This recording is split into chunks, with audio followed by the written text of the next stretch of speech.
Con el rechazo, las demandas sociales y una real reforma a la Constitución no es posible, debido al Tribunal Constitucional. Por eso voto apruebo, voto Convención Constitucional.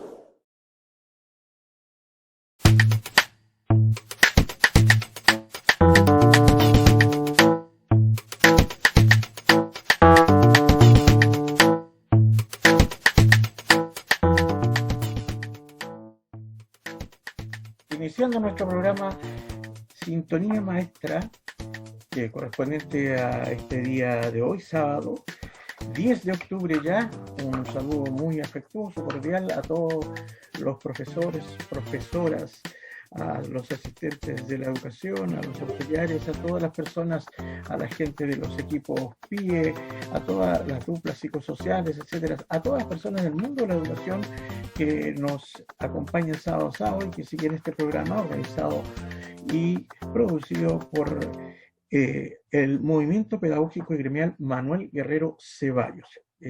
Saludos afectuosos a todos y vamos a también, por supuesto, saludar ya a nuestros panelistas. Hoy día nos acompaña Rodolfo Muñoz Mulati. Hola Rodolfo, ¿cómo estás? Bienvenido al programa. Buenos días, Claudio. Mucho gusto por estar aquí compartiendo este espacio. Saludar a todos quienes nos están observando el día de hoy y también a Margarita que nos acompaña. Y Margarita Macuc, que ya ha estado con nosotros en los programas anteriores. Hola Margarita, ¿cómo estás? Hola, buenos días Claudio, buenos días Rodolfo. Un gusto estar acá con ustedes en estas conversaciones. Qué bueno. Bueno, hay harto tema, siempre el tema de la educación da para mucho.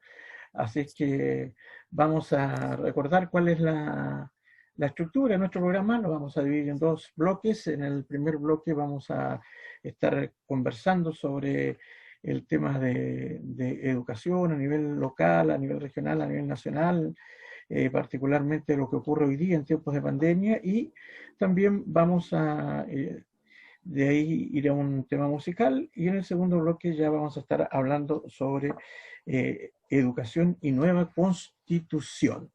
Entonces nos pueden seguir a través de todas nuestras plataformas. Estamos a través de Radio Nuevo Mundo en el 104.7 del dial FM y también a través de nuestra señal en internet www.nuevomundopatagonia.cl, sin la palabra radio, www.nuevomundopatagonia.cl, y también nos pueden seguir a través de nuestras redes sociales en Facebook, Nuevo Mundo Patagonia Radio, y en nuestro canal de YouTube, Patagonia Radio Nuevo Mundo.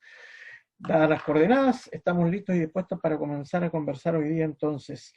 Y bueno, el tema que obliga.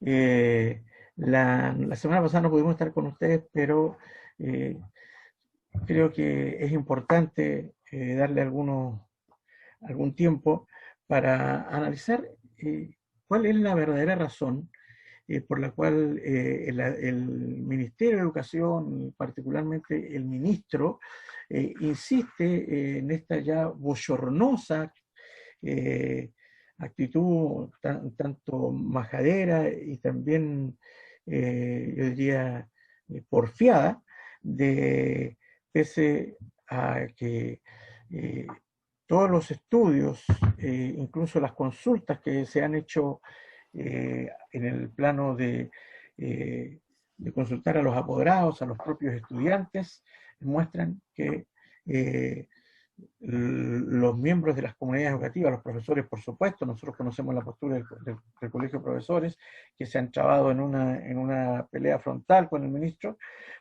pero no solo profesores, sino que estudiantes y apoderados no están porque se vuelva a clase en lo que resta del año. Ya estamos prácticamente a la mitad de octubre, estamos a un mes y medio de terminar el año, y el ministro insiste en que aquellos colegios que están en fase 3 ya pueden volver a clase con los criterios de seguridad y de voluntariedad.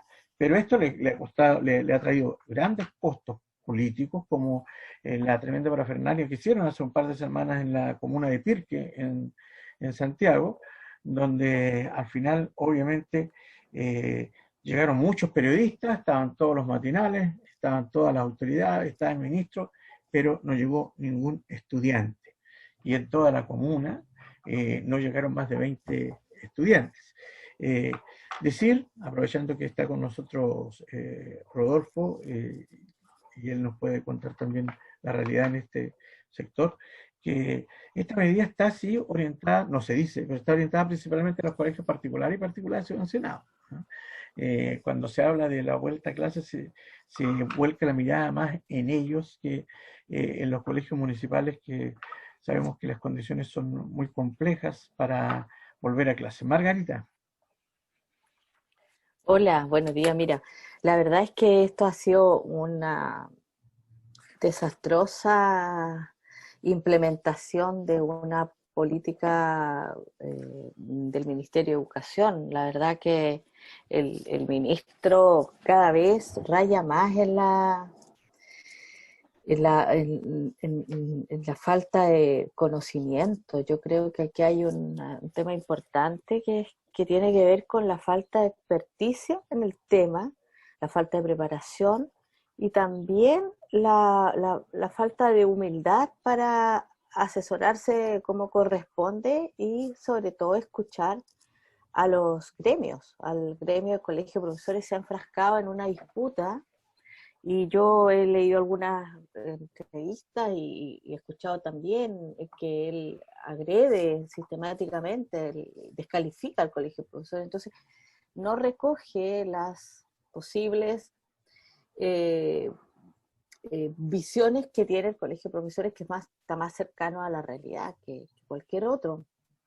Ni tampoco se ha desarrollado ni se ha desplegado un equipo de expertos al interior del Ministerio de Educación que le permita y que den el ancho con esta realidad nueva. Yo creo que aquí ha habido falta de experiencia y falta de conocimiento y experticia, y sobre todo una actitud negativa, una actitud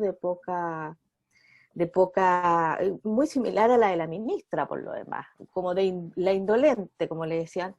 En verdad, como que igual se peca de indolencia en esto, ¿ah?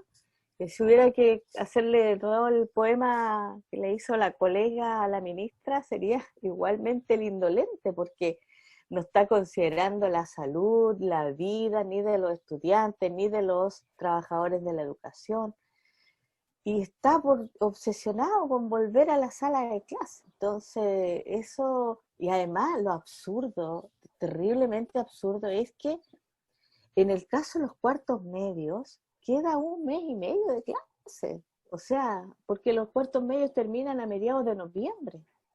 Entonces, estábamos hablando, ¿qué? 1 mes y medio, 1 mes de clases, porque todos los cuartos medios en Chile te cierran antes por la PSU. Eso tú lo sabes mejor que yo. Y Claro, este año la PSU se da los primeros días, 4 y 5 de enero.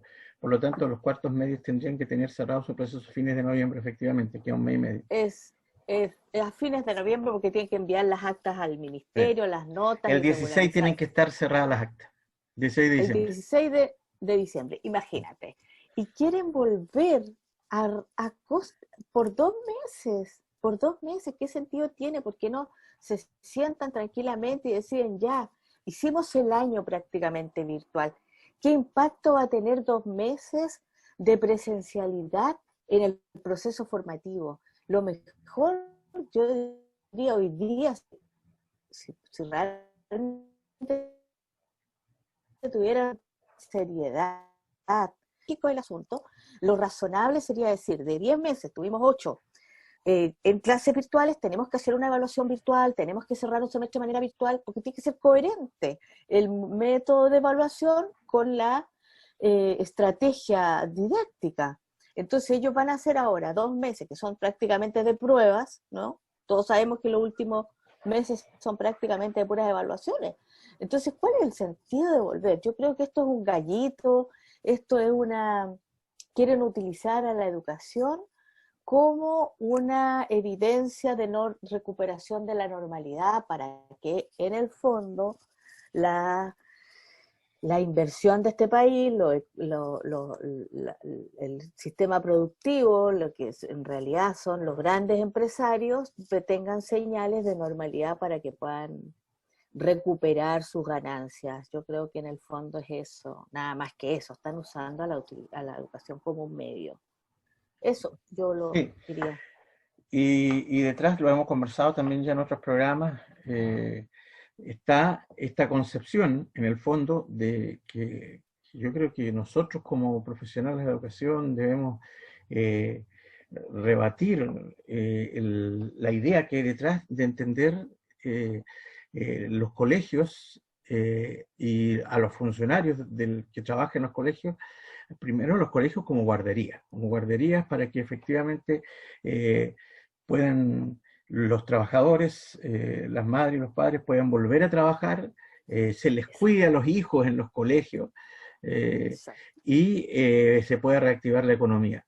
Pero, ¿cuál es la concepción de educación entonces que tiene el actual ministerio, las autoridades educacionales, cuando en el fondo entienden el tema educacional no como un tema de desarrollo país, sino que como un tema absolutamente instrumental, como un lugar, una pieza, un edificio para que los niños estén, los cuiden y los padres puedan ir a clase? Rodolfo, ¿cuál es la situación en los colegios particulares? Nosotros sabemos que acá, al menos, después de varios tumbos y contradiciendo al Ceremi de Educación, a Rodrigo Sepúlveda, la Corporación Municipal de Punta Arenas ha optado por definir que el año escolar en los colegios municipales se termina de manera virtual. Es decir, no se vuelve a clase. Eso ya se confirmó por parte de la Corporación Municipal durante la semana que recién termina. Pero ¿cuál es la realidad en los colegios particulares subvencionados y de particulares, lo que tú conoces, a partir de lo que plantea Margarita, lo que estamos conversando?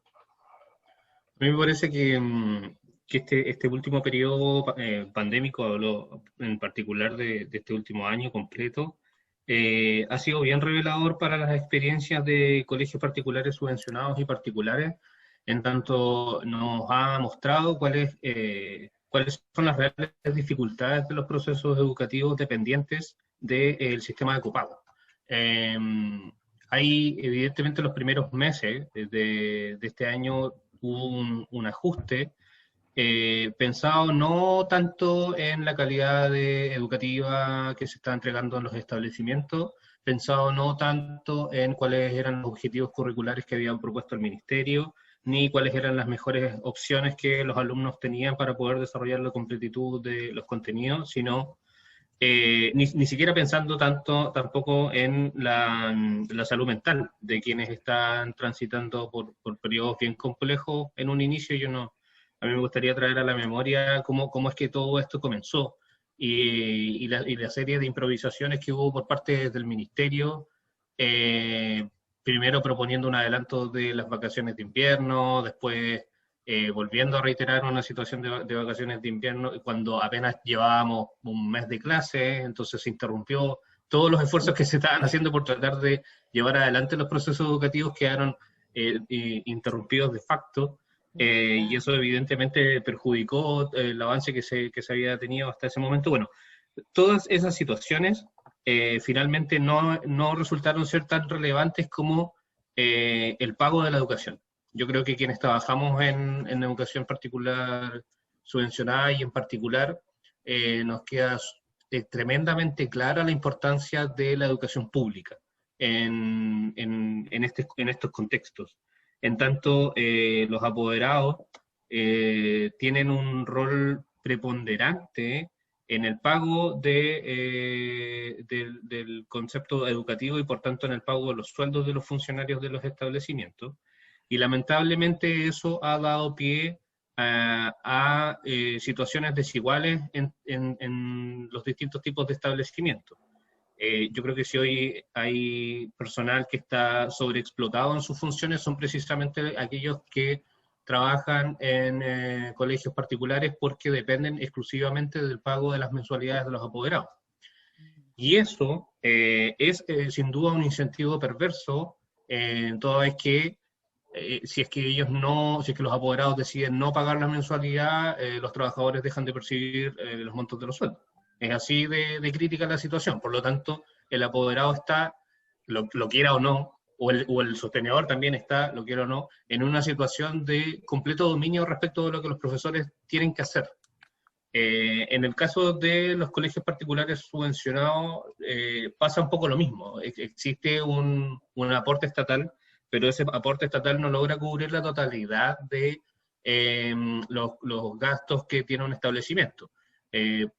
Se supone, en términos generales, yo puedo hablar al menos de la situación que ocurre en el establecimiento en donde me desempeño. El pago que hace que el Estado por concepto de subvención alcanza a cubrir el 80% del funcionamiento del establecimiento y no todo ello alcanza para el pago de remuneraciones de los trabajadores y las trabajadoras. Por lo tanto, los apoderados también necesitan hacer su parte del esfuerzo y se les solicita a los apoderados que lo hagan en un contexto bien complejo, en donde se sabe que las familias han sufrido económicamente. Por lo tanto, esta situación que no debiese ser en absoluto de conflicto se transforma en una situación de conflicto. Por un lado, los apoderados presionando al establecimiento para que el establecimiento haga el mayor esfuerzo posible, y por otro, los funcionarios del establecimiento tratando de que los apoderados realicen los pagos de las mensualidades para tener los recursos en un contexto en donde no todos los apoderados tienen la misma situación financiera que tenían en un principio de la pandemia. Roberto, Todo, sí. A partir de eso, sí, ¿han habido modificaciones de contrato en los establecimientos? Porque el servicio educativo que contrataban los apoderados era para un servicio presencial, ¿cierto? Sí, presencial, sí. Lo mismo que en el caso de los profesores, no consideraba la educación remota. ¿Ha habido alguna modificación? Sí, la ley establece que a partir del mes de julio de este año se han tenido que incorporar anexos de contrato. Y esos anexos de contrato tienen que establecer cuáles son las condiciones en las cuales los funcionarios desempeñan sus funciones, ¿ya? Ahora, esa fue otra situación compleja, en tanto no había mucha claridad respecto de cuánto tenían que durar los anexos de contrato. Finalmente, en el caso particular de nuestro sindicato, logramos que el anexo de contrato durara hasta final de año. Por tanto, nosotros supimos con anticipación que no iba a haber un retorno presencial en el establecimiento. Sin embargo, esa no es la situación de todos los establecimientos. Hay varios que han estado quedando a merced de cuáles son las determinaciones que toma el ministerio en este vaivén de determinaciones que finalmente no obedecen a una lógica muy cuerda respecto a la situación pandémica que estamos viviendo además en nuestra región. Los apoderados, y en esos anexos de contrato... Los apoderados porque ellos también se les comprometió entregar un servicio presencial. Igual se modificó ese servicio, ese contrato educativo, ¿no? Eso no lo sé, lo desconozco. No, ahí sí que no sé. ¿Qué establecía el contrato o el anexo de contrato? Establecía cuáles eran, por ejemplo, las horas de conexión y las horas de desconexión del personal. Establecía cuáles eran las funciones que tenía que desempeñar cada uno de los funcionarios. Los anexos de contrato también fueron incorporados solo para aquellos funcionarios que estaban desarrollando efectivamente teletrabajo o trabajo remoto. No incluía, por ejemplo, el personal de aseo, no incluía, por ejemplo, al personal administrativo en su totalidad, porque habían funcionarios administrativos que iban a hacer trabajo en el establecimiento también. Involucraba también conocer, cuál era la fecha de retorno al establecimiento y si es que iba a haber alguna modificación o alguna variación en términos de pago de remuneración. Y eso afortunadamente no fue así. Ahora, fue una atención, es para nosotros y ha sido para otros establecimientos una atención permanente. En tanto, como no están aseguradas las platas desde el Estado, todas las condiciones económicas que tengan los apoderados van a variar y eso puede efectivamente afectar a las condiciones económicas de los funcionarios y del establecimiento en su totalidad. Hay algunos casos que son más graves que otros. Nosotros estuvimos un tiempo un tanto complicados, pero por ejemplo nosotros hemos mantenido comunicación con colegios particulares que han manifestado que los volúmenes de trabajo que ellos han llevado adelante en el último tiempo son descomunales. O sea, es infinitamente superior a todo lo que se hacía en la modalidad presencial. Por lo tanto, esta modalidad de teletrabajo lo único que ha hecho ha sido aumentar los niveles de explotación que los funcionarios de los establecimientos educacionales ya estaban mal acostumbrados. Hoy en día esa situación se ha intensificado mucho más. Bien, Margarita, al respecto de la primera parte de lo que estaba comentando Rodolfo, ¿qué sabes tú que quedó finalmente la implementación de la ley de inclusión, no recuerdo el número en este minuto, que consideraba también, que consideraba el ir terminando con el copago y que consideraba que efectivamente los colegios particulares subvencionados en una progresión iban a terminar con esta modalidad de financiamiento mixto y que incluso en su primera etapa, yo recuerdo algunos colegios de acá, de la comuna, y en Natales, acá La Milagrosa al parecer en Natales, pasaban a ser colegios gratuitos. ¿En qué quedó todo ese proceso finalmente?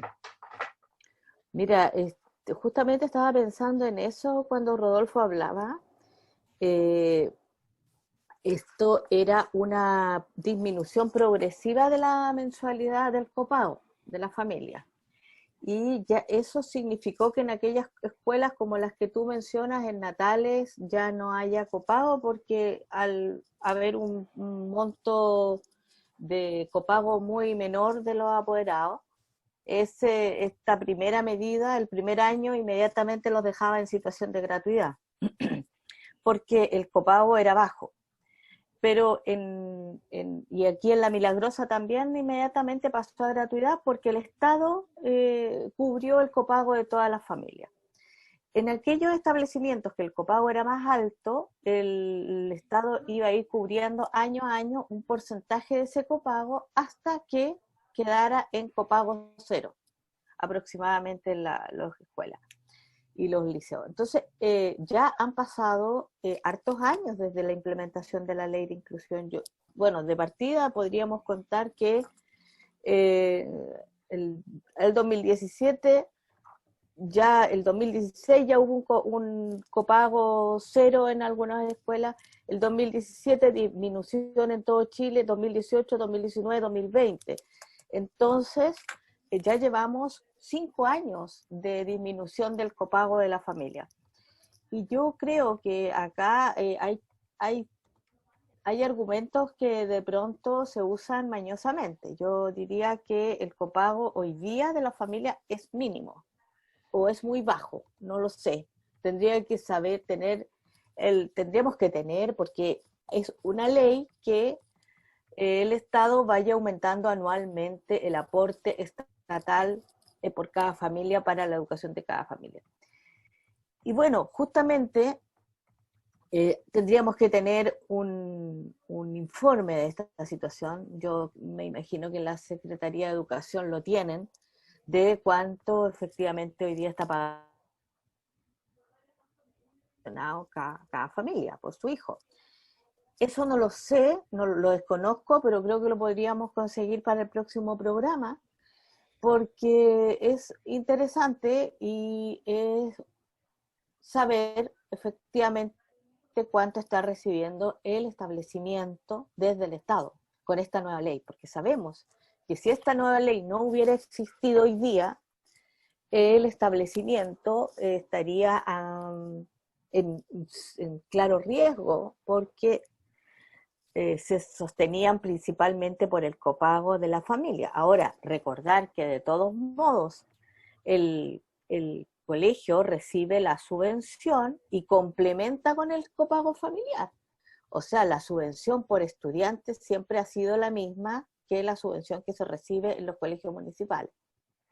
Entonces, ahí, ojo, que tampoco es atribuible completamente a que las familias estén en una situación económica deficiente, como es la que todos sabemos que en Chile y en el mundo se ha desatado producto de la pandemia, que no es totalmente justificable, enteramente justificable, el reducir gastos y menos aún traspasarle esta reducción a los docentes.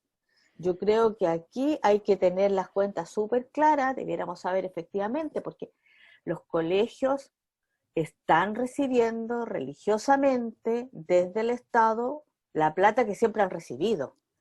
Entonces, ojo, que no hay que no digamos que acá hay una justificación económica de parte del Estado, de parte de, digamos, la administración de los establecimientos, porque la plata se recibe, todos sabemos que se recibe religiosamente todos los meses. Así que la subvención, entonces no sé, me entra la duda, ¿no? Bueno, aquí varias cosas. Hay que recordar, lo vamos a ver en el segundo bloque, que nosotros estamos bajo esta tutela de la Constitución del 80, que define un Estado subsidiario y que eso implica que los colegios reciben una subvención, en este caso por asistencia. Y eso ha implicado que incluso que el ministro ha utilizado como una herramienta de presión, de chantaje incluso, para volver a clase, diciendo que, porque hoy día obviamente como no hay asistencia, lo que se hace es pagar esta subvención en base a un promedio de lo que fue el primer mes de marzo y los últimos meses del año 2019. Entonces el ministro ha dicho que en definitiva, si los colegios vuelven a clase, está el incentivo de la asistencia para que pueda subir la subvención que se les pague en base a este promedio que se le está pagando a los colegios, y en definitiva el colegio recibe más plata, una suerte de chantaje para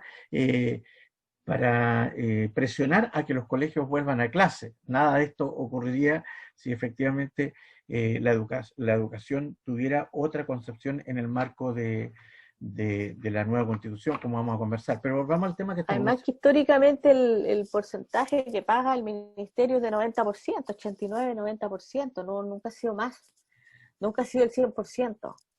Entonces, si mantienen ese 89-90% de asistencia, la subvención proporcional es la que se mantiene, entonces también es mentira. O sea, tampoco va a aumentar eso. Pero volvamos, Margarita, Rodolfo, al tema de los anexos de contrato, porque es importante. Este programa está dirigido a los trabajadores de educación, principalmente a los profesores, que se aclare este punto. En el caso de la corporación municipal, cuando se llamó a firmar los anexos de contrato, el Colegio Regional y Comunal, en una de las únicas actuaciones que ha tenido durante todo este periodo, porque ha estado bien ausente, como lo hemos dicho, finalmente llama a no firmar estos anexos de contrato. Lo que así fue. Yo tengo la impresión que un porcentaje muy alto, sobre el 90% de los profesores municipales no firmaron este anexo de contrato, por varias razones. Primera, efectivamente, no se puede hacer un contrato de modalidad de teletrabajo cuando lo que los profesores están haciendo no es teletrabajo. Porque lo único un único elemento para cubrir el tema del trabajo en la casa era un bono parejo para todos de 30.000 pesos. Pero en el fondo nosotros sabemos, y eso por supuesto, como no se firmó, no hay nada, que hoy día todo lo que es la conectividad es por cargo del trabajador. Es decir, el profesor está pagando su cuenta de internet, su cuenta de teléfono, está utilizando su propio computador, su propio teléfono. No hay un aseguramiento por parte del empleador para entregarle las herramientas para que él pueda desarrollar teletrabajo. Tampoco se puede hablar de teletrabajo cuando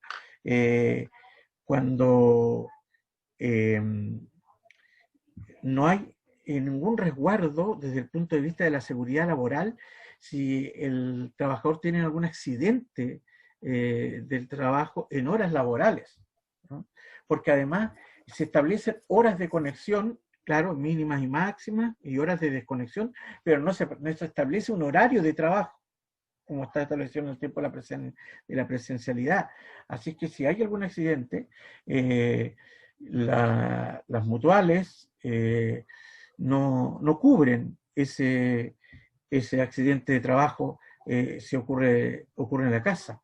Además que hay una situación muy compleja, porque no se puede disociar el trabajo doméstico y el quehacer doméstico del trabajo laboral, que se hace muchas veces simultáneamente. ¿Y qué pasa, por ejemplo, si una mamá que está conectada precisamente porque se distrajo, o un papá, y está haciendo el almuerzo, a esa hora se quema, o se quema el niño, pero es porque está conectado? No, obviamente eso no está contenido en ningún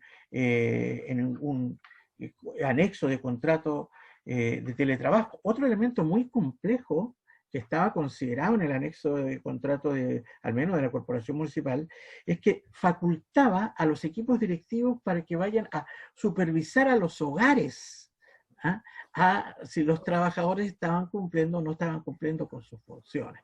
Entonces, todas esas situaciones, y obviamente aquí esto es un tema más profundo, porque recordemos que dentro del programa de gobierno, en el aspecto laboral de Piñera, estaba la implementación del teletrabajo. Y recordemos que aquí, durante la revuelta del 18 de octubre, finalmente se le aceptó un gran golpe al gobierno y a la derecha, porque se aprobó la ley de las 40 horas, pero quedó ahí.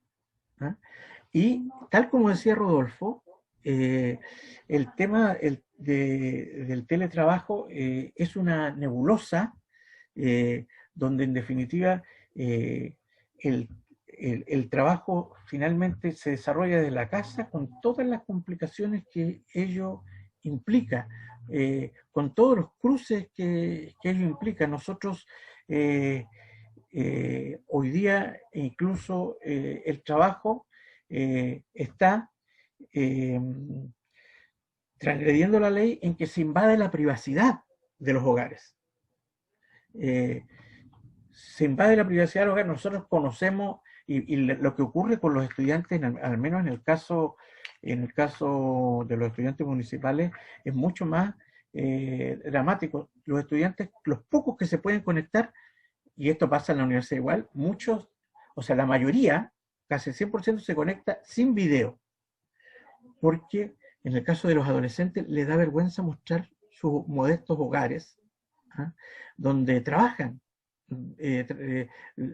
Y entonces hay una serie de situaciones, de variantes. Nosotros conocemos, casi como anécdota hoy día, y recién pasó con Rodolfo, todas las mascotas de nuestros colegas de trabajo, porque están allí, se cruzan frente a las cámaras, etcétera. Los niños, es muy difícil trabajar con los micrófonos abiertos en la mayoría de las oportunidades, y lo mismo en estas clases remotas, porque el audio del hogar es una vorágine y que no te permite trabajar. Entonces, obviamente que en esta concepción de la derecha de teletrabajo, que además instala esta ley, que no tiene ninguna regulación efectiva de las horas de trabajo, porque aquí, tal como dice Rodolfo, el horario de trabajo y la calidad del trabajo es muy diferente presencial a virtual. Es mucho más complejo, por lo tanto, se requieren muchas más horas para hacer el trabajo que tú hacías antes en 1 o 2 horas en una sala que estaba adaptada para hacer clases, hacerlo desde el hogar. Y todas esas situaciones a los trabajadores le impactan también. Sin embargo, hoy día se aprobó una ley de teletrabajo absolutamente general, con un montón de vacíos, y que va en desmedro de los trabajadores. Margarita, Rodolfo. O Rodolfo, Margarita, como quieras. Rodolfo, Margarita. Ya. Sí, bueno, hay varias cosas ahí que se cruzan. Evidentemente, la ley establece que, por ejemplo, la conexión va de cuenta del empleador, y eso nos consta, es una situación que no es que en la práctica no está sucediendo. son los trabajadores quienes se están haciendo cargo de pagar su cuenta de conexión a Internet, de pagar sus cuentas de luz, que aumentan por las horas de conexión. No solo en nuestro caso, en general en los establecimientos particulares subvencionados y particulares es un gasto más en los que tienen que incurrir los trabajadores para poder desarrollar sus trabajos. Entonces, esta situación, por ejemplo, ha significado un retroceso súper importante en los derechos de las trabajadoras. En las condiciones en sus condiciones de vida, en las condiciones en las que desarrollan su trabajo, en sus condiciones de intimidad familiar, en sus condiciones incluso de funcionamiento cotidiano. Ha sido súper complejo compatibilizar ambas situaciones, pero también ha sido evidentemente para los trabajadores y las trabajadoras de la educación necesario, en tanto hoy en día las situaciones de poder que se establecen entre el sostenedor del establecimiento y los trabajadores son bien desiguales. No en todos los establecimientos hay sindicatos, no todos los trabajadores dentro de los establecimientos están sindicalizados. Aquellos que sí lo están, yo creo que este año han encontrado muchos más motivos por los cuales sindicalizarse, y quienes no lo están, los arengo desde ya a que lo hagan, porque evidentemente eso ha ido resolviendo varias situaciones, y entender que el sindicato, entender al sindicato no solamente como una herramienta combativa, sino como una herramienta que es capaz de agilizar los procesos comunicacionales entre los sostenedores y los directivos de los establecimientos y los funcionarios. A nosotros en particular nos ha servido mucho de esa forma. Porque muchas veces es bien común dentro de los establecimientos que los canales comunicacionales fallen. Algunas personas dicen unas cosas, otras dicen otras, y eso el sindicato viene a resolver. Y bueno, pasa exactamente lo mismo en el caso de la situación de la educación particular. Aquellos establecimientos que tienen sindicatos han podido llevar de mejor forma esta situación, a pesar de que ellos no tienen lo que conversábamos con Margarita de la progresión del copago, de la disminución del copago. Sí, ellos están en una situación aún más compleja, pero aquellos establecimientos que sí tienen sindicatos y que pueden abogar un poco por sus trabajadores han logrado retener esta situación de mejor forma. Ahora, no obstante eso, siempre va a haber una situación desigual. Una situación de relación desigual entre los sostenedores de los establecimientos y los trabajadores. Desde ya que evidentemente la fortaleza que tiene el colegio de profesores, desde ya que tiene la fortaleza del colegio de profesores y también, por ejemplo, en el caso de los trabajadores que se organizan a través de las corporaciones municipales, es envidiable por parte de quienes desarrollamos funciones sindicales en colegios particulares o particulares subvencionados. Y a partir de allí hemos venido haciendo la reflexión en la directiva a la cual pertenezco, pero también entre las otras, en los espacios en los que nos hemos podido encontrar, de ir fortaleciendo la organización de sindicatos de trabajadores particulares y particulares subvencionados, para ver si existe la posibilidad de generar un grupo un poco más amplio y no estar teniendo peleas por establecimientos, sino ya por organizaciones que obedecen a las mismas características. Pero eso es un trabajo que está todavía en veremos. Hemos hecho las reflexiones y hemos tenido las intenciones, pero finalmente la vorágine del día a día y de todo esto que hemos tenido a lo que nos tenemos que ir adaptando, ha ido dificultando también esos procesos. Ya, vamos a ir a un corte porque se nos ha ido volando el programa. Margarita, ¿qué temas te gustaría escuchar? Y volvemos a hablar de educación y nueva constitución. Dime. Ah, qué buena. ¿Cualquier tema? Sí, cualquier tema. Ya, a mí me gusta una canción que se llama Lucha de Gigantes. Ya, muy bien. ¿De quién es esa canción? Sí, la conozco. Sí, Lucha Rodolfo la conoce. Sí, sí. ¿De quién? No sé, ahí la vamos a ver. De Gigantes. Nos quedamos con ese tema y volvemos a hablar de educación y nueva constitución aquí en Sintonía Maestra por la 104.7. Vamos y volvemos.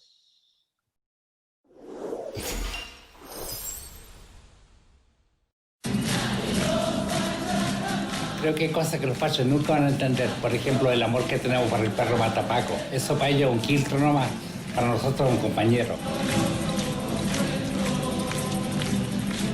Pienso cambiar la Constitución es muy importante por las pensiones, que son una vergüenza en Chile, por la salud, por la educación, por casi todo, por la definición de personas, creo. Somos personas, no consumidores. He llamado a todos los jóvenes a que vayan a votar. Necesitamos cambiar la Constitución. Por un Chile digno, apruebo Convención Constitucional.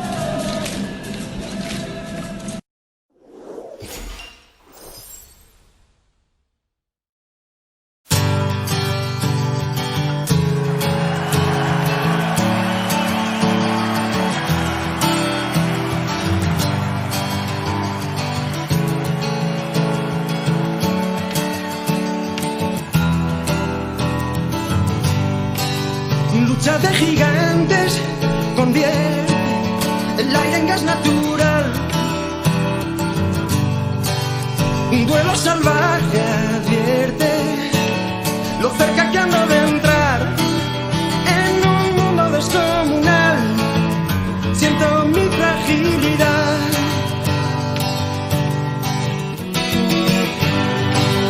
Vaya pesadilla corriendo con una bestia detrás. Dime que es mentira todo, un sueño tonto y no más. Me da miedo la enormidad, donde nadie oye mi voz. Deja de engañar, no quieras ocultar que has pasado sin tropezar. Monstruo de papel, no sé contra quién voy. ¿O es que acaso hay alguien más aquí? Creo en los fantasmas terribles de algún extraño lugar, y en mis tonterías para hacer tu risa estallar. En un mundo descomunal siento tu fragilidad. Deja de engañar, no quieras ocultar que has pasado sin tropezar. Monstruo de papel, no sé contra quién voy. Pues que acaso hay alguien más aquí.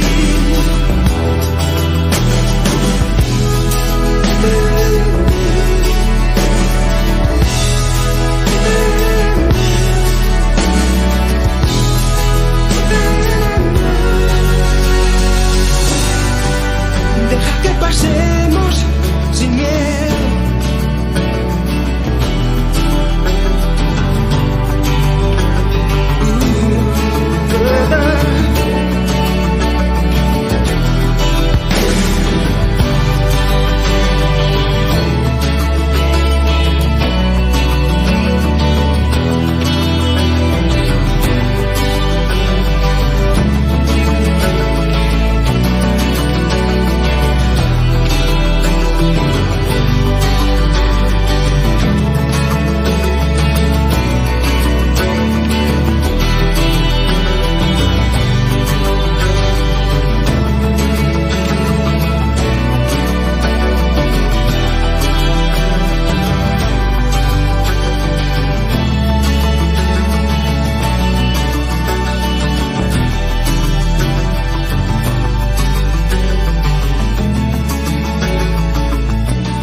poema. Ya estamos de vuelta. Ahí escuchábamos a Nacha Pop entonces con esta canción de la película Amores Perros, a lucha de gigantes. Bien, vamos entonces a nuestro segundo segmento que le hemos llamado Educación y Constitución. Hablamos el otro día, Margarita, fuera del programa, en un encuentro, en una reunión, de esta concepción que hay ahí como entre los constitucionalistas, una discusión técnica, dicotómica de lo que es una constitución mínima y una constitución, digamos, si no máxima, extendida. ¿Por qué digo esto? Porque la verdad es que el artículo 3, el 19, define algunos elementos de educación, del tema educacional. Básicamente consagra, como decíamos, la responsabilidad de la educación a las familias y consagra la libertad de educación, que en el fondo es libertad para abrir colegios, universidades, etcétera, hacer negocio con la educación, pero todo el detalle del concepto de la educación como motor de desarrollo de un país está hoy día acogido y consagrado en un par de leyes. Una de ellas es la famosa Ley General de Educación, que recordemos que es la que reemplaza la LOCE, que quedó como en los primeros días como una de las leyes de amarre en los primeros días post-dictadura, porque en los últimos días la aprueba el gobierno de Pinochet con su junta de los 3 generales, con su parlamento de la junta de gobierno, y con el pingüinazo 2006 finalmente se pone al centro la necesidad de una ley general de educación que considera elementos que debieran estar consignados, al menos el juicio mío, en la Constitución. Y finalmente, sabemos lo que ocurrió con esta Ley General de Educación, todos recordamos la foto de las manitos arriba, ¿ah? Pero al final esta famosa ley no ha terminado nunca de implementarse. O sea, no se ha implementado tampoco, estamos hablando del 2008, ¿no? Esto fue el 2006, el 2008 se publica la ley y por ejemplo, ustedes recuerdan que hablaba, por dar un ejemplo de las muchas cosas que no se implementaron nunca, de volver un poco a lo que fue la reforma de Frey, es decir, un primer periodo de educación primaria, de primero a sexto, y un segundo periodo de educación secundaria, también con 6 años de educación media, de educación secundaria. Lo que era la formación humanista anteriormente, ¿no? Y eso, por supuesto, quedó allí como letra muerta, como tantos otros elementos de la ley. Pero en el primer gobierno de Piñera, publica 2 leyes que de alguna manera impactan en la administración de la educación y que también debieran ser de discusión cuando hablamos de una nueva constitución. Estamos hablando de la ley 20.501, la ley que lleva la firma de Joaquín Lavín, cuando era ministro de Educación, y que se llama Ley de Calidad de la Educación, y la ley 20.529, que es la ley del aseguramiento de la calidad de la educación. La ley 20.500, bueno, la 20.501 establece esta idea de que en definitiva los profesores los directores tienen esta opción de a los profesores que salen mal en la evaluación docente, hasta un 5%, sacarlos de su planta. ¿Ah? Y hablamos de mal porque eso lo modifica esta ley de 20.501, no el que sale insatisfactorio, sino el que sale básico insatisfactorio, modificando la ley de evaluación docente inclusive. Y la 20.529 que consagra estas instituciones de la Superintendencia de Educación y la Agencia de Calidad de Educación, que en el fondo le dan la atribución de, sobre la base de los resultados del CIMSE básicamente, cerrar colegios, intervenir colegios y cerrar colegios. ¿Ah? Y sabemos bien lo que pasa con la Superintendencia de Educación, que al final cumple otros roles que no tienen absolutamente nada que ver con el espíritu de la ley de la cual está creada. Entonces, eso no está en la actual Constitución del 80, pero cuando hablamos nosotros de reformar el concepto de educación, también tenemos que pensar en que este aparato legal que hoy día sustenta la educación, fruto de los gobiernos de la Concerta y del primer gobierno de Lavín, hoy día nos impide efectivamente pensar en una educación más democrática, con acceso universal, en la idea de lo que está establecido en el segundo gobierno de Michelle Bachelet. Margarita. Sí, no, súper interesante lo que tú planteas, Claudio, porque efectivamente esta institucionalidad que se ha ido dando al calor de un enfoque de la educación, es una institucionalidad que no ha, primero, que no depende del Ministerio de Educación, que eso es súper importante. Son como instituciones colaboradoras, son independientes y eso es gravísimo. Yo lo encuentro gravísimo, porque no puede ser que una agencia de calidad sea independiente del Ministerio de Educación.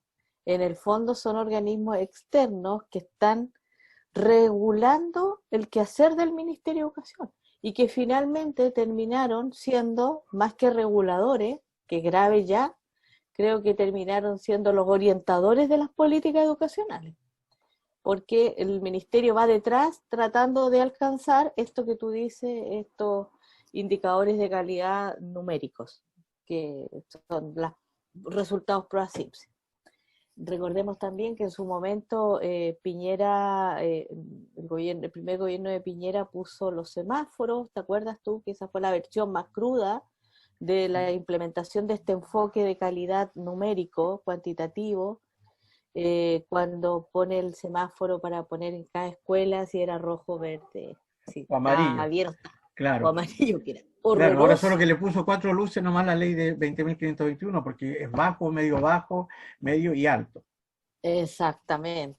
Entonces, y por otra parte está la superintendencia, que también es otra estructura autónoma del Ministerio de Educación y que lo que hace en la práctica es terrible, ¿eh? Porque yo lo viví personalmente, porque en la práctica es que el ministerio, o sea, que lo fiscaliza indicadores de infraestructura de los ministerios y fíjate tú que cuando lo que hace es que lo que el ministerio hace, esta superintendencia lo supervisa. Entonces al final es absurdo porque hay que gastar recursos de la educación en lo que la super establece que hay que gastar. ¿Me entiendes? No sé si se entiende. Sí, y no sí. en lo que la propia ministerio prioriza para invertir. Entonces es una escapada de recursos horrorosa. Y además es autónoma y depende de cada uno y del criterio personal de cada superintendente, que es más horroroso aún, porque las escuelas de toda una región están supeditadas a lo que diga el superintendente de turno, por lo demás que varía cada 4 años, dependiendo de la autoridad política. Entonces también es súper nefasto.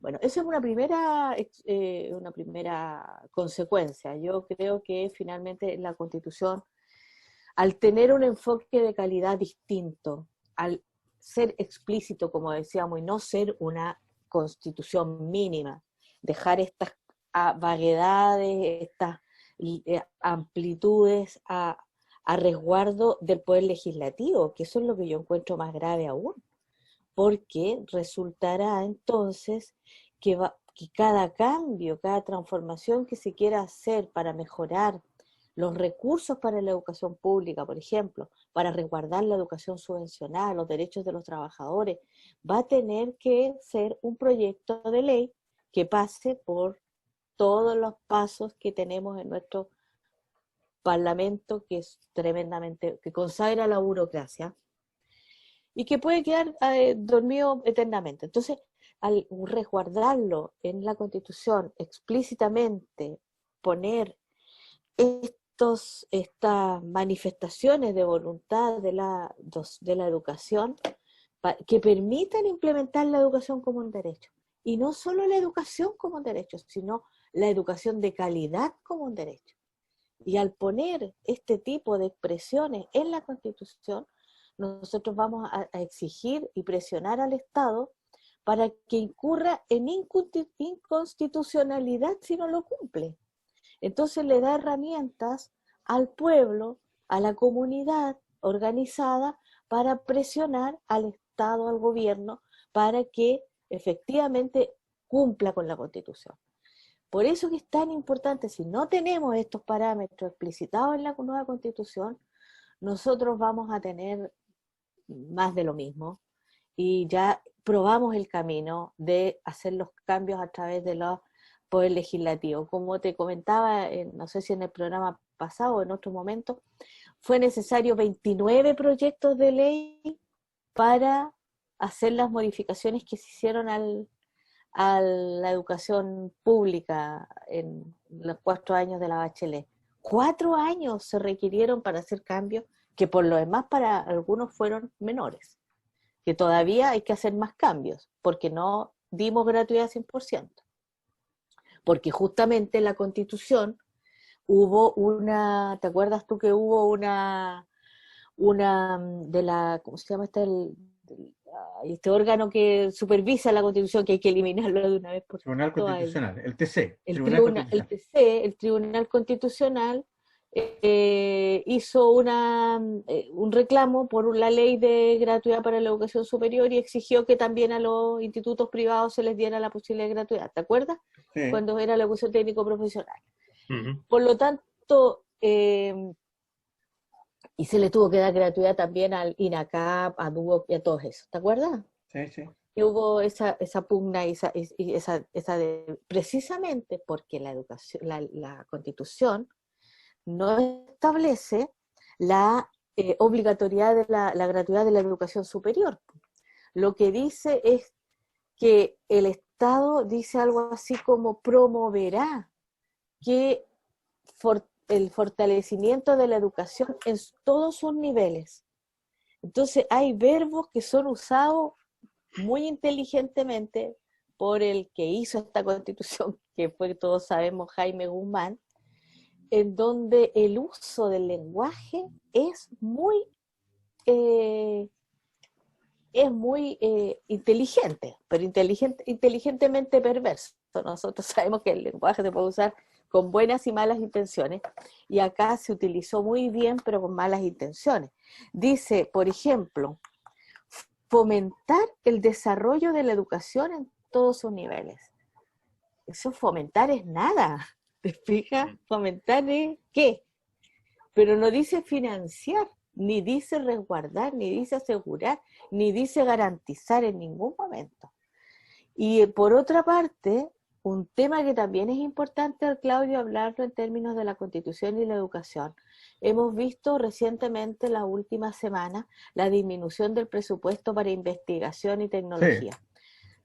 Sí. Tú lo has sabido, digamos, se eliminaron las becas en el extranjero, el financiamiento de beca para estudiantes chilenos en el extranjero, se redujo en un 20%, si no me equivoco, el presupuesto de investigación y tecnología para Chile, que ya es demasiado, porque el presupuesto que tiene Chile es uno de los menores del mundo para investigación y tecnología, para ciencia. Y lo que dice la Constitución respecto a este punto es estimular la investigación científica y tecnológica. Estimular. ¿Fíjate? O sea, nuevamente un verbo que es súper vago, amplio, que no. ¿Qué es estimular? Estimular es darle un 20%, darle un 5%, darle un 3%. Siempre no estás yendo contra la Constitución si le da un 3 o le da un 20%. Entonces, porque igual estás cumpliendo con ese indicador de la Constitución. Entonces, súper importante lo que conversábamos respecto de que la comunidad, definitivamente en el proceso de constituyente, la comunidad va a tener que recuperar el empoderamiento del octubre de 2018 y hacer las exigencias que corresponden ya en el texto de la Constitución y entrar a presionar a los convencionales, se llama, ¿no? Sí, a los futuros convencionales de que cumplan efectivamente con una Constitución que sea lo suficientemente explícita de manera que se resguarden los derechos de los ciudadanos. Y en ese sentido tiene que ver con cómo se aborda, por ejemplo, la calidad, cómo se abordan los sistemas de aseguramiento de la calidad, qué se entiende por calidad, cómo se garantiza el financiamiento de la educación de calidad y cómo se intervienen justamente estas leyes que impiden realmente que el Ministerio de Educación tenga un protagonismo más efectivo en mejorar la calidad de la educación. Y estas otras estructuras que hoy día están siendo más bien un obstáculo para la calidad integral en un sentido de asegurar calidad con equidad, porque todos sabemos que los indicadores también del CIMSE, los resultados del CIMSE están asociados directamente a nivel socioeconómico. Entonces, bien, vamos a seguir midiendo lo mismo. Sí, sí, yo creo que la discusión sobre la nueva educación que queremos va mucho más allá de hoy día analizar los artículos, el par de artículos que se refiere a educación que tiene la actual Constitución del 80, sino que efectivamente nos obliga a revisar toda esta cantidad de leyes asociadas que hoy día, si nosotros finalmente tenemos la posibilidad de redactar una nueva Constitución, y no asumimos esos aspectos que están allí, van a quedar como leyes y que van a ir en el fondo, van a entrar en una contradicción. Rodolfo, hay un tema que es central, obviamente no lo toca la Constitución, lo ha abordado varias veces Margarita, y yo creo que es un tema muy complejo, porque creo que hoy día el corazón del modelo neoliberal en educación, de la concepción de educación neoliberal como negocio que se inspira en la libertad de enseñanza, como un bien de consumo, como una industria, como lo dijo Piñera en algún momento, está asociado a este concepto que es un concepto que se extrae, ¿cierto?, del rubro industrial, efectivamente, empresarial, el concepto de calidad, ¿no? Juan Casasso, en algunos de sus artículos por allí, mencionaba que el concepto de calidad es el corazón del monstruo, ¿no? Si nosotros pensamos, por ejemplo, el CIMSE, que es la herramienta con la cual se justifica la Agencia de Calidad de la Educación, la Superintendencia de Educación, lo que obedece esta sigla del CIMSE es un sistema de medición de la calidad de la educación. Y se traduce todo a números, se traduce todo a una medición de la educación, como si yo estoy midiendo un producto, un zapato, una parca, un producto industrial. Cuando nosotros tuvimos en Chile una de las mejores sistemas de educación latinoamericano, con esta concepción de la formación de los profesores en internados, en las escuelas normales, con esta concepción, yo decía, incluso de la reforma de Frei Montalva, de la educación, donde venían con esta idea de la ley de universidades que existían, en definitiva, prácticamente solo 5 universidades en el país, con sedes regionales. Nosotros acá teníamos la sede de la Universidad Técnica del Estado en todo Chile, pero no más allá de 5 alma mater, ¿cierto? Tenían además, la universidad tenía la responsabilidad, por ejemplo, de los canales de televisión, etcétera. Un concepto de educación muy, muy sólido. Nunca se habló de calidad de la educación, nunca. Lo mismo, por ejemplo, cuando hoy día se habla de una salud de calidad.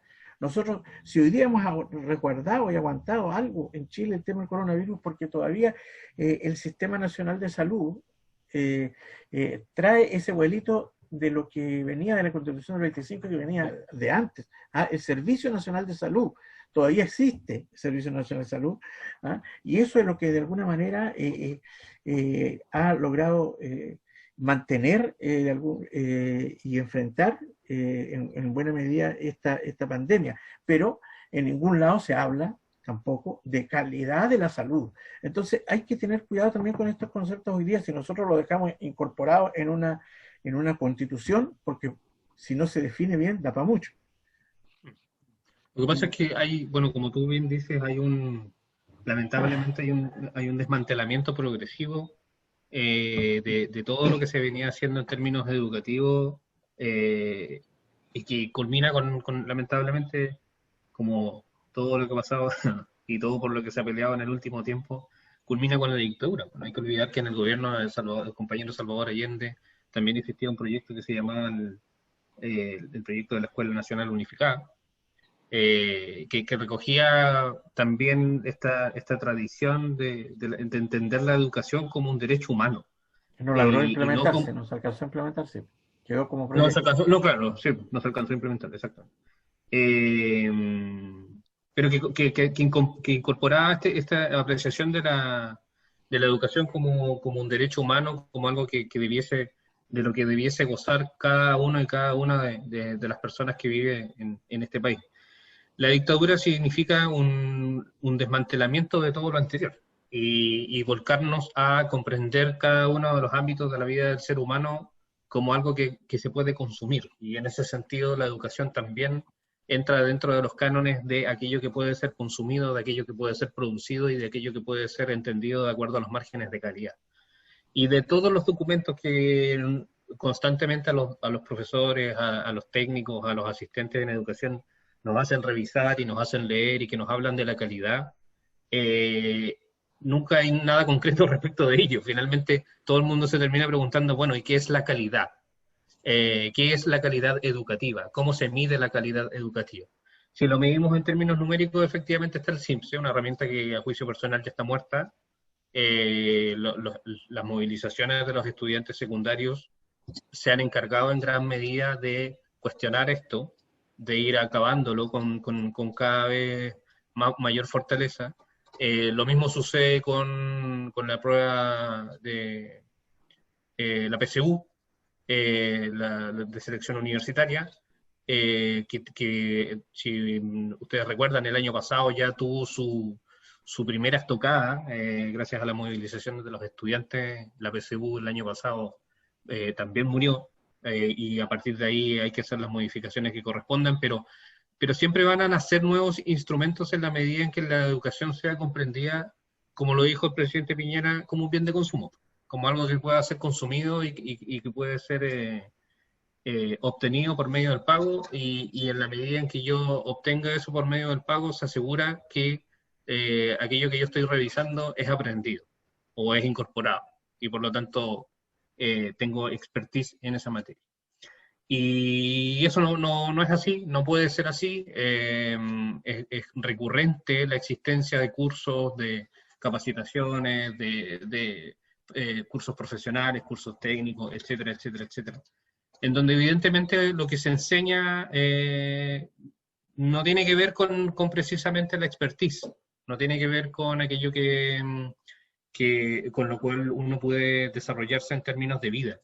Las universidades en donde yo también trabajo son extensiones de esta situación, en tanto son cúmulos de pequeños segmentos de conocimientos que no están conectados y que finalmente no preparan al ser humano para la vida laboral. Yo también hago clases en el nivel universitario hace como 8 años ya, primero en institutos técnicos, luego en la universidad, y la conclusión que obtengo de eso es precisamente que los espacios de enseñanza superior son escuelas de instrucción en donde no se prepara a las personas para enfrentarse a la vida laboral en absoluto. Son pequeños segmentos de conocimientos dispares unos de otros, que además son enseñados por profesionales que tienen pésimas condiciones laborales y por tanto van a entregar un pésimo servicio. Y que lo hacen sin ganas, sin motivación, etcétera, entre otras cosas. Será esto tema de otro programa.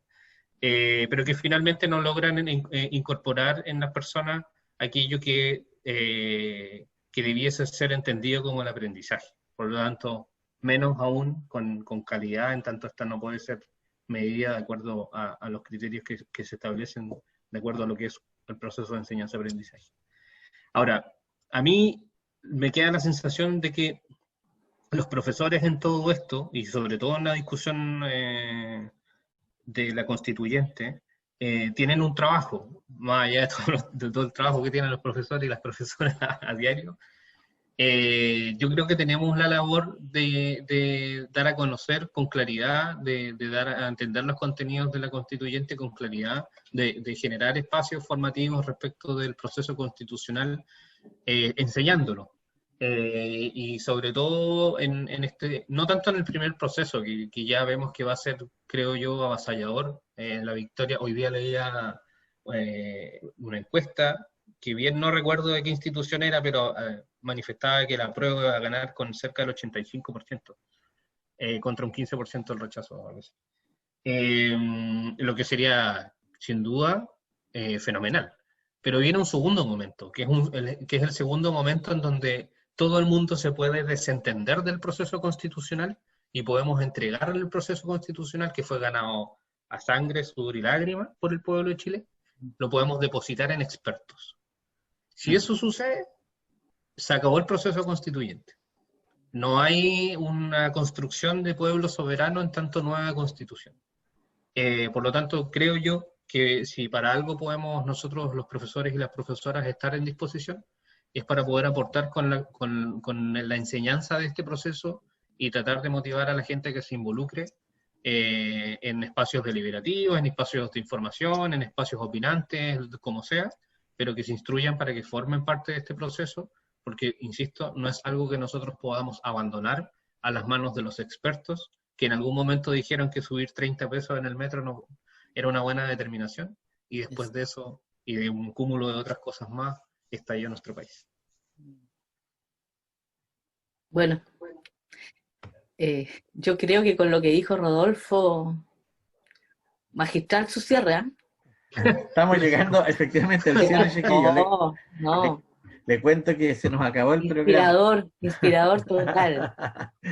Así es que los vamos a dejar invitados para el próximo sábado, a partir de las 15 horas, por la frecuencia 104.7, a una nueva edición de nuestro programa Señal Maestra. Chao, y nos vamos entonces. Chao a todos. Gracias por haber estado con nosotros. Gracias, Rodolfo, gracias, Margarita. Chao.